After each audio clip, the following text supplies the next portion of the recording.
Kyrie eleison, Kyrie eleison, Christe eleison, Christe eleison, Kyrie eleison, Kyrie eleison. Hello, everyone. It is 8:45 in the morning on the 7th of March here in the great state of Georgia. We are being pelted by tons and tons of sunshine, and hopefully it's going to be the start of a good month and hopefully an even better April. I want to talk about the the U.S. economy as a whole today because I think we're seeing two extremes getting ready to play out. The first extreme was the president's almost triumphal speech at the joint session of Congress, which, of course, the Democrats did not seem to appreciate at all. And I think that one of the things that is just very telling is that how much the Democrats cannot see logic and reason from just their overall hatred of Trump. The fact that they could not even clap for a 13-year-old boy that went and suffered brain cancer and had an aspiration to be a police officer and serve his community. The fact that they couldn't even clap and when a young man was being told that he received an appointment to the United States Military Academy at West Point, which my twin brother attended and graduated from. You know, all of the introductions were brought in by President Reagan. He wanted the State of the Union to be an American event like no other. And what he would do is he'd talk about the policy, that sort of thing, in the first part, but then he would talk about, the heroes of America. And the basic premise was these are just ordinary citizens that somehow found a way to serve their community. George W. Bush continued it, with his 1,000 points of light. I mean, all of these were very, very admirable. And to some extent, it would give us encouragement that, yes, as maybe as down as we feel at that moment, the fact that our fellow citizens are stepping up and actually receiving the praise of the president of the United States. That was something, to behold and to be honored and to be able to put our differences aside and say at the end of the day we are all Americans. We were influenced in the Department of Defense. It was amazing because all of our cards, our ID cards, were in green ink, and it would have your name, your rank, and it would have your branch, but it was all in green ink. I wish they'd done it in like red, white, and blue or something like that. But frequently what would happen is that you'd have an exercise where the Air Force is going against the Navy or whatever.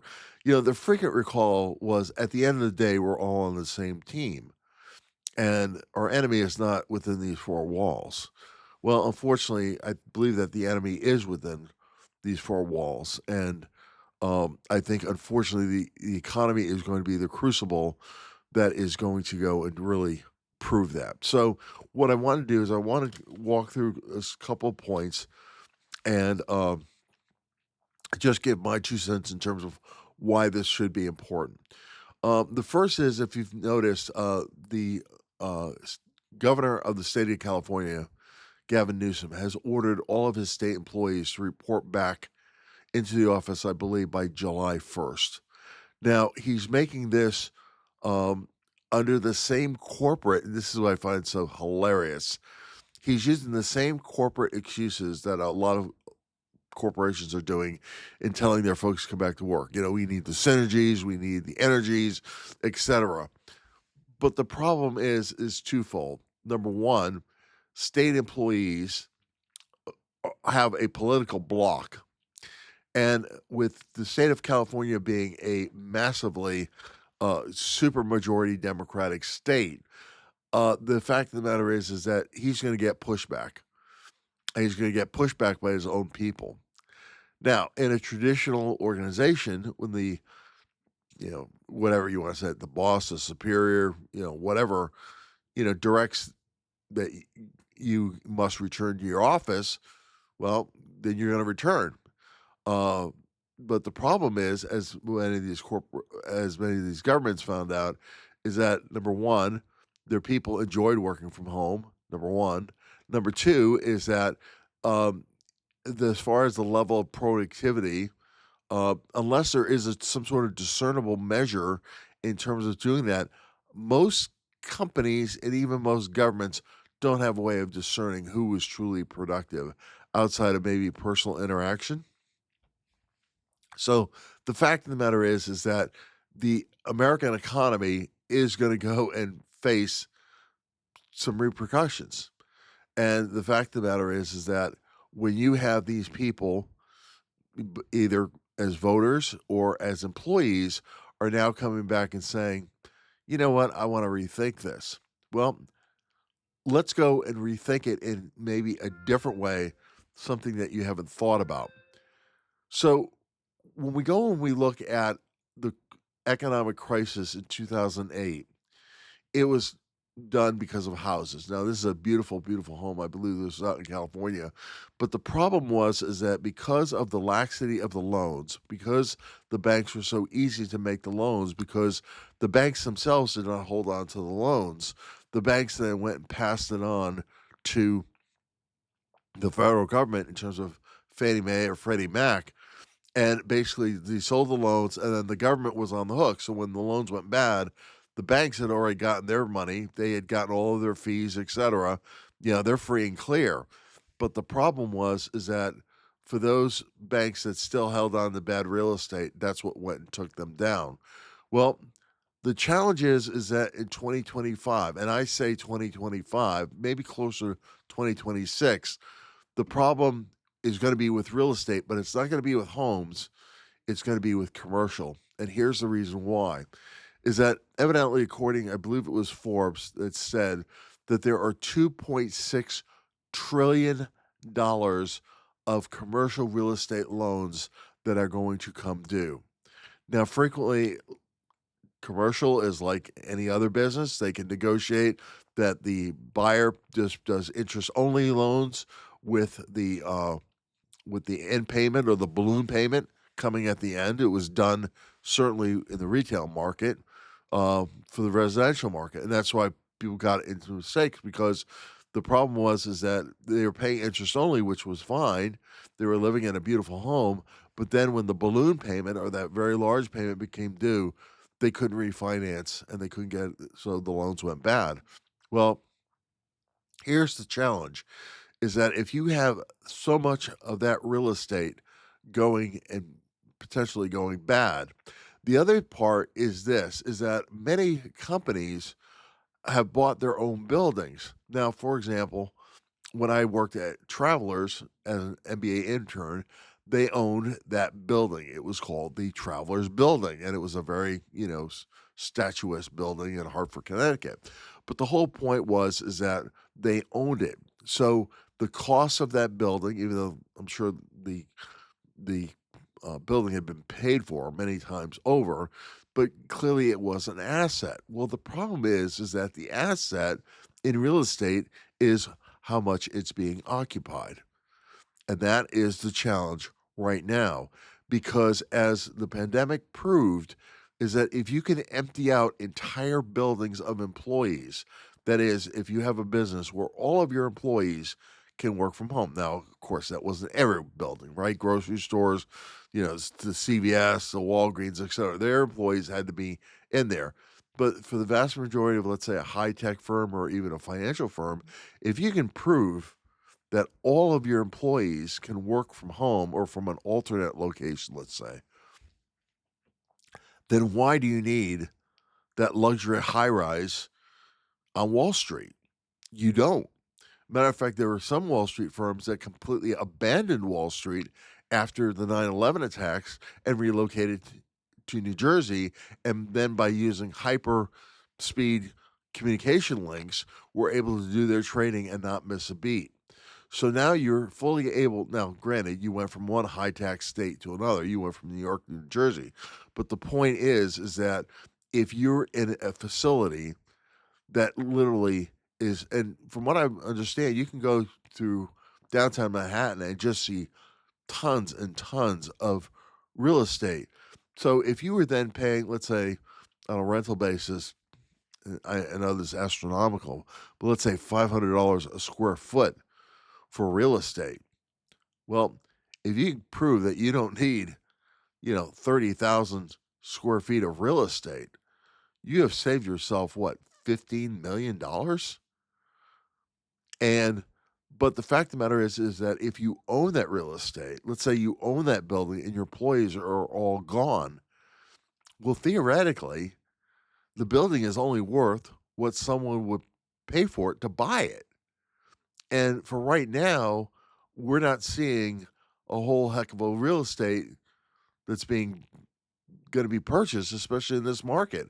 Or if it is going to be purchased, it's going to be purchased at an incredible rate that is going to be subpar in terms of what it is. And I think that's part of one of the reasons why they need to get the employees back, because realistically, if their employees are not even in their own building, then technically the building has a much less worth on their balance sheet. And if you have a much less worth on your balance sheet, your stock is going to go and take a beating on Wall Street. So I think that going forward now, is the American taxpayer in a better situation nowadays? No. I think realistically, the American taxpayer is actually going to be in a worse situation, especially if we go into a deep recession. And I think that we are headed. There was a statement that was made that the Atlanta Beige Book, which is what the Fed uses, the Fed is divided up into 12 regions, I believe, and Atlanta is one of those regions. I've been to the Fed building. It's a beautiful building, but it's a very low-key building, but it's definitely a Washingtonian type building. It's got the beautiful portico and the marble steps. I mean, it's really quite picturesque. But to get into the facility, it's like a hard facility. You've got to go through 3 separate security checks, which is fine. That's the reason why I was interviewing there. But unfortunately, I didn't get the job there. But my whole point is that the Fed is really realistically predicting a recession. Now, on top of that, so what I like to do is I like to go and to speak with the recruiters, and I will call them, especially in this job search, and say, "Listen, I'm not necessarily here to ask if you have a job available, but I kind of want to know, what is life in your neck of the woods." And I went and I called the recruiter from St. Louis, right, Middle America, St. Louis, Missouri. The Arc, the American Arc de Triomphe is there, right, the gateway to the West. And she was very kind of taking my phone call, but she's basically saying that they're getting totally beat up. Now, many years ago, McDonnell Douglas was located in St. Louis, and McDonnell Douglas was a large defense contractor. The problem is McDonnell Douglas was bought up by Boeing a while back. So now they are part of Boeing, and Boeing has just laid off a slew of workers as well.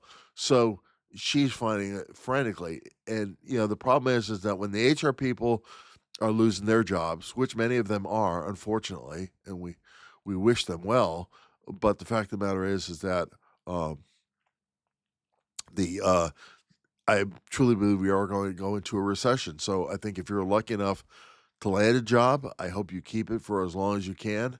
But I think unfortunately, there's that old adage, last hired, first fired, is also very true, especially if you're in a unionized type shop.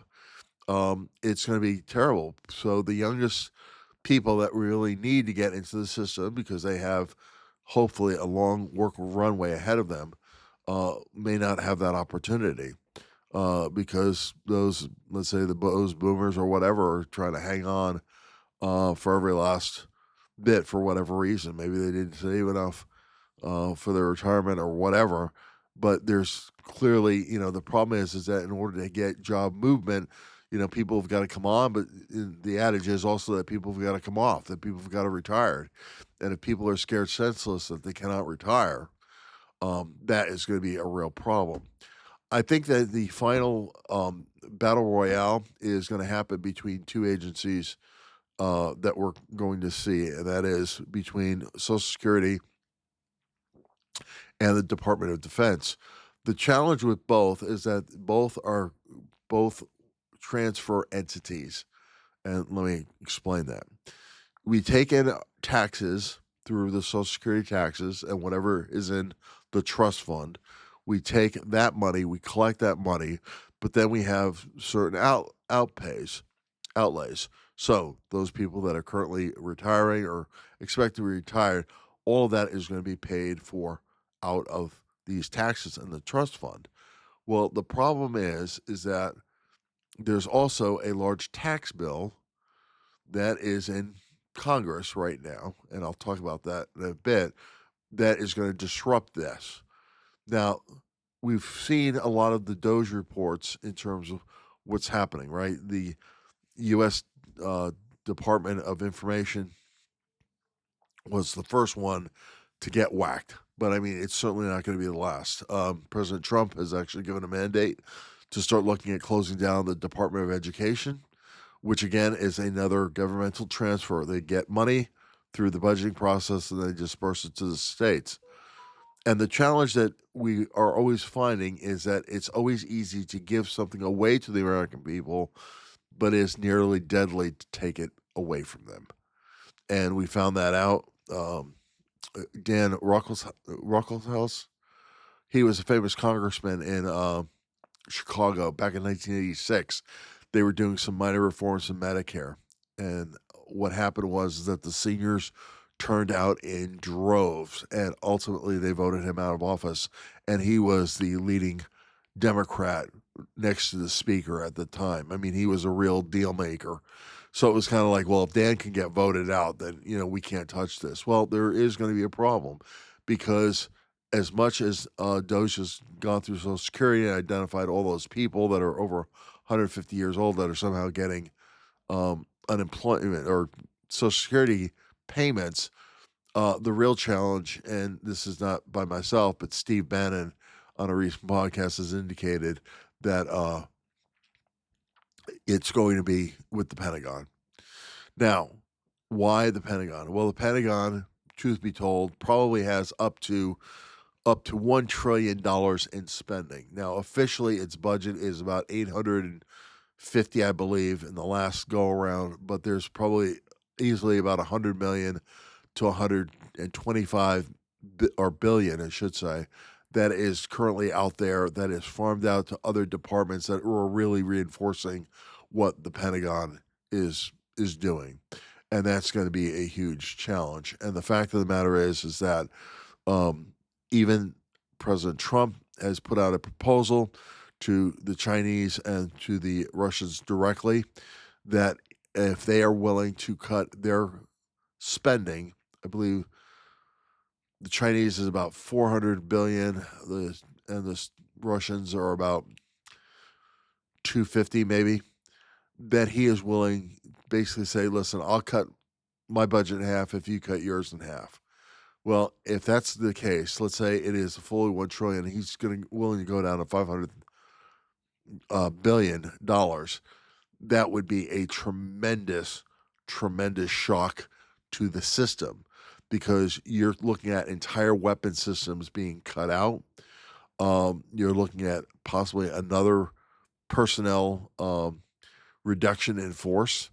So you're going to be throwing a lot of chaos in there. Now, if President Trump is going to have a major league battle, and that's the other battle royale. So again, it's Social Security and the Department of Defense as one battle royale, but it is truly going to be the president versus the House. And here's the deal. The House, by the Constitution, has the power of the purse. Any bill that requires funding must originate in the House. Typically, it is assigned to what is called the Ways and Means Committee, where they will go review it. Then it will go to a thing called the Rules Committee, which goes and votes the appropriate rules on the appropriation, and then it is debated. Just like Social Security, that has a presence in every single state of the union, so does the Department of Defense. So you are going to find what we call these, I call them chicken hawks. Instead of a full-blown hawk that is a person that is willing to spend for defense at any cost, you find these chicken hawks where they're normally Democrats. For example, let's say Rosa DeLauro. She represents New Haven. Now, I don't know if her district encompasses Stratford, Connecticut, but that's where Sikorsky helicopter is.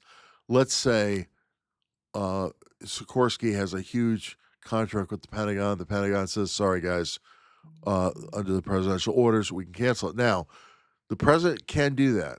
President Carter actually canceled the B 1 bomber in 1979 because he felt, because of the ballistics treaty that he had negotiated with the Soviets, made the bomber ineffective. And he canceled that entire program. It wasn't until President Reagan brought the B 1 back, but they got rid of the supersonic portion of that, among other things, but he was able to bring that weapon system back. That was a rarity. Most of the time, if weapon systems get killed, they get killed and they never see the light of day.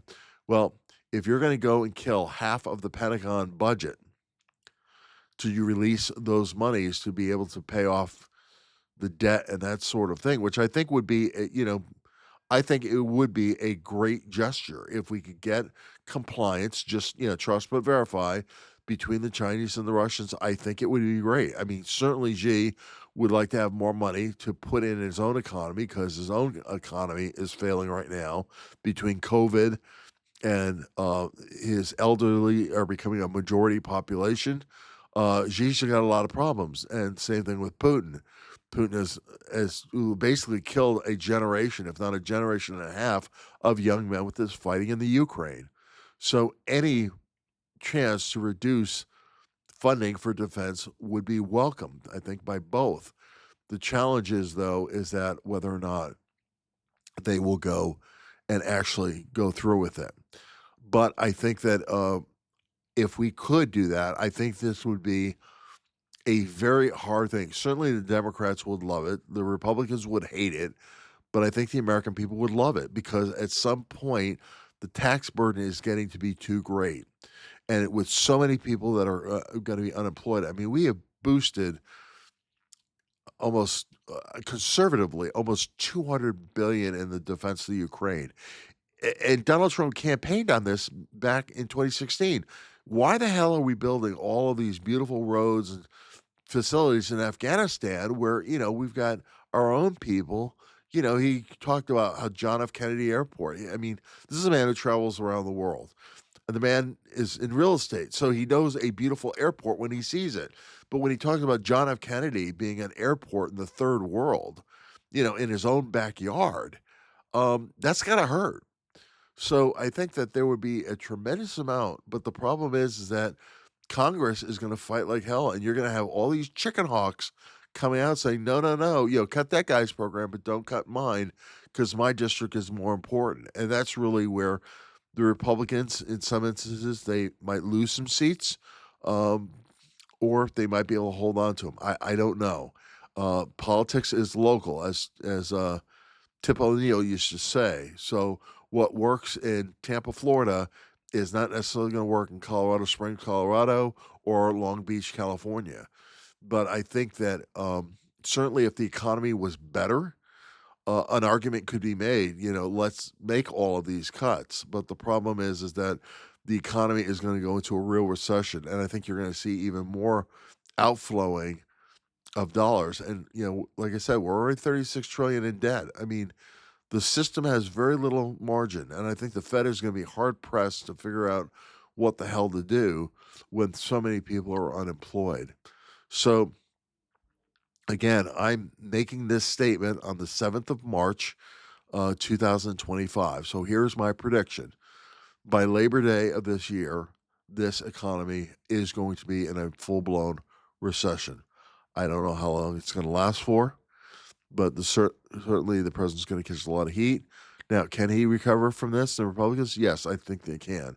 If they can put forward, a balanced budget, if they can put form a real just in terms of being able to address the national debt, and create those conditions that with the investment, especially with tariffs, I think that he could. Remember, Ronald Reagan went and faced a very brutal reelection bid going into 1982. A lot of people thought he was going to be a one-term president, but by 1984, he was able to turn things around, and then we had that infamous or famous, I call it famous, some people call it infamous, Morning in America television show or broadcast. So I think that going forward, this is what we need to do. But unfortunately, there's going to be a lot of pain, and Americans are going to feel it. So my best advice for all of you is simply this: is that whatever debt that you have that you can pay off, pay off. Conserve your money. You really got to watch your spending. No, dear, we're not getting any luxury handbags because I think whatever money you don't spend in your own family, you're going to be spending in your extended family because I think a lot of people are going to get hurt. And suddenly there's going to be a lot of new banks of mom and dad, and grandma and grandpas, and aunts and uncles are going to be formed because there's siblings or relatives. Someone's going to feel the pain, and someone is going to be asked to help that person to help bail them out. I just hope that we have the ability and the strength to be able to weather this, and then hopefully we come out it much stronger on the other side. So those are my thoughts for today. So enjoy the podcast. Now, the last thing I will make a pitch for is if you haven't watched it, and I'll put it in the link in there. If you have not watched my video that America is not out of talent, but out of jobs, please watch it. And more importantly, send me your comments. I mean, I really want to know. I think that I'm hitting both a raw nerve and the right nerve, but only you will be able to tell me. So if you can, I'll put the link in the bottom. And for the rest of you, enjoy your day and enjoy your Friday. And we'll talk to you next week.